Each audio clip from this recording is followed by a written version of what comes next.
Hi friends, welcome. நம்ம இப்போது pasta செய்ய போகிறோம். இந்தியன் ஸ்டைலில் பண்ண போகிறோம். மசாலாலாம் போட்டு செய்ய போகிறோம். பாருங்கள், பார்த்துட்டு அது சுடு தண்ணியில் வேக வச்சு வடித்து வச்சுருக்கோம். வெஜிடபிள்ஸ் ஆனியன் ஒன்று, கேரட், பீன்ஸு, ஒரு தக்காளி, கேப்சிகம், அப்புறம் கொரியாண்டர் லீவ்ஸ். சவுத் இண்டியன் ஸ்டைலில் பண்ணுறனால இந்த வெஜிடபிள்ஸ்லாம் எடுத்துக்கிறோம். ஓகே, இப்போ தாளிக்கிறது பார்க்கலாம்.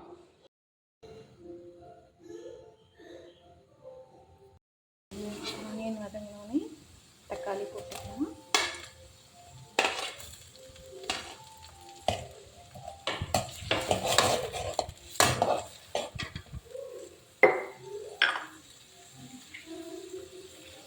ஒரு பிஞ்ச் உப்பு போட்டோம்னா நல்லா வதங்கும்.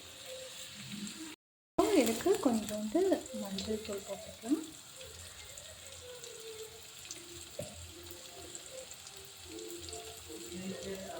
கொஞ்சமாக மிளகாய் தூள் போட்டுக்கலாம். ரொம்ப காரம் வேணால் கொஞ்சம் போதும்.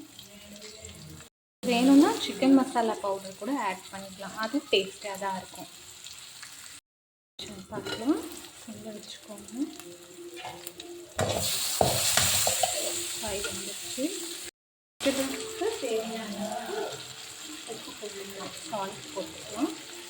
வெஜிடபிள்ஸ்க்கு தேவையான அளவு போட்டுக்கலாம். ஏற்கனவே நம்ம பாஸ்தாக்கு போட்டிருக்கோம். நீங்கள் வேணும்னா ஜிஞ்சர் கார்லிக் பேஸ்ட் கூட போடலாம்.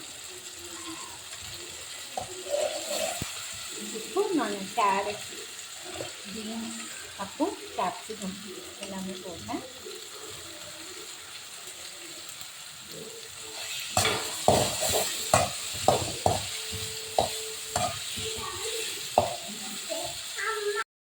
அதை ஆட் பண்ணிடலாம்.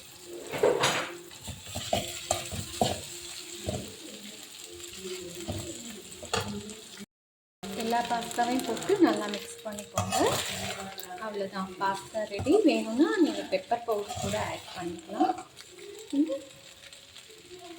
மல்லித்தலை போட்டு கார்னிஷ் பண்ணிக்கலாம். அவ்வளோதான், ரெடி ஆயிடுச்சு.